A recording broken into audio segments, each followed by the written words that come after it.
What is the assumption you have going forward about, honestly, not just Republicans, but Democrats who are beholden to donor money? Look, it's that right now in Washington, money is everything. This is what I talk about in the book. This fight is our fight, as you know. I talk about the big arc of when America once worked for working people and how unions strengthened, how we built a middle class, how we created opportunity for kids like me, for kids that grew up in families that had nothing. And how that changes starting in 1980, going forward to 2017. And how it has been in America that has been filtered. Every decision in Washington gets filtered through how it affects the rich and the powerful. And that's because of the donor class. But I just want to add so much more. And that's what I talk about in the book. It's not just about donors. It's about the lobbyists, the armies of lobbyists that are there. It's about the bought and paid for experts. It's about the so-called think tanks that just churn out something that's churn out ideas that come exactly from the donor base.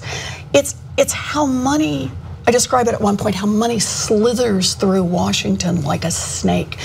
And it is there at every point, and it's affecting every decision we make. And if we don't fight back, it truly will destroy our democracy. So that's of course absolutely right. In 1980 is when the turn happens, partly because of Supreme Court decisions, Buckley v. Vallejo and Bellotti in '78, where they say corporations have the speech rights to be able to, in essence, legally bribe politicians.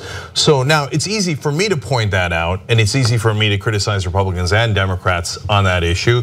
And you mentioned think tanks. Center for American Progress, you've spoken there, is a Democratic think tank. Third Way has attacked you as a so-called centrist think tank, but I think they're wolf in sheep's clothing that pretend to be on the left, but are in fact work completely for corporations. Third Way is a little easier for you. Center for American Progress is a little harder for you, since you've spoken there, and I'm sure you have friends there. And it's easy for me, not as easy for you. You're a Democratic senator. Joe Manchin, I think, is another guy who works almost completely for his donors. Easy for me to say, not so easy for you to say. So how do you balance collegiality and working together with Democratic colleagues and some of the realities you know about their donor base, and or if you're going to be charitable, your differences of opinion? So look, for me, this is not about collegiality. I just want to be blunt. I'm not running for Miss Popularity. That ship sailed a long time ago. But for me, what this is really about is fighting for the same set of issues I came to the United States Senate to fight for. I came to politics very late in life. I thought I'd spend my whole life as a teacher and a researcher. And what I kept watching is what was happening to America's middle class, what was happening to working families, what was happening to the poor, what was happening to opportunity in America. I'll work with anyone who will help us expand opportunity again. And I want to make a spirited defense that there are folks like Joe Manchin. He works hard on issues that affect working people in West Virginia.